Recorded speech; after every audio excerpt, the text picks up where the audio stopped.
Você está ouvindo os Viewpoints do Place Cloud. Pesquisadores contam histórias de lugares em diferentes partes do mundo.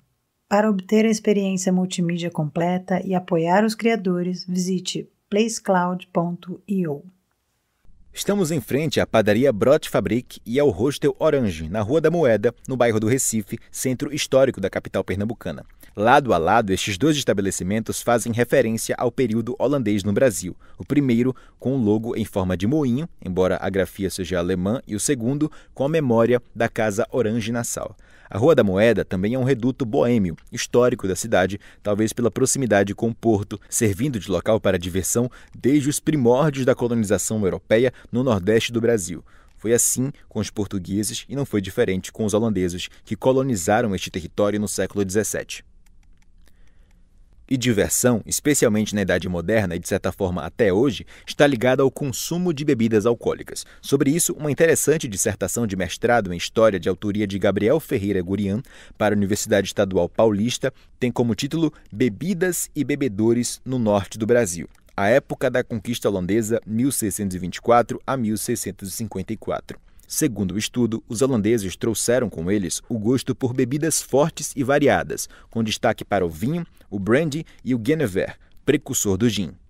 O Genever, especialmente, era bastante popular, sendo consumido pelos soldados antes das batalhas. A cerveja também era valorizada entre os colonos, tanto que a primeira cervejaria das Américas foi construída na cidade Maurícia para atender a demanda local. Mas o desafio logístico de manter as bebidas europeias disponíveis constantemente fez com que os holandeses também experimentassem as bebidas locais. Assim, as misturas produzidas a partir de frutas e raízes fermentadas, como faziam os indígenas, e a cachaça, originada das técnicas de fermentação da cana-de-açúcar, começaram a fazer parte do repertório dos colonos.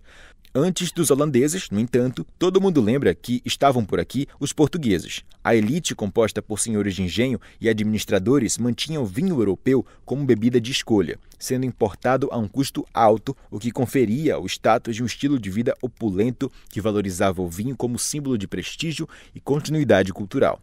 Para os povos indígenas originários, as bebidas fermentadas faziam parte das práticas culturais e espirituais, muito antes da chegada dos europeus. Eles produziam bebidas a partir de raízes e frutas locais, como o caju e a mandioca, fermentadas e servidas em rituais coletivos. O consumo alcoólico entre os indígenas era profundamente ligado a cerimônias de memória e celebração, sendo uma experiência social e espiritual. Essas práticas de beber, que envolviam cânticos, danças e rememorações de feitos heróicos e ritos de passagem, refletiam a importância da bebida para o espírito comunitário e a cultura indígena. Diferentemente dos europeus, que associavam álcool a prazeres e excessos individuais. Os indígenas viam a bebida como uma experiência essencialmente coletiva e sagrada. Os africanos escravizados também trouxeram consigo suas próprias tradições e formas de consumo de bebidas alcoólicas, adaptando-as ao novo contexto brasileiro.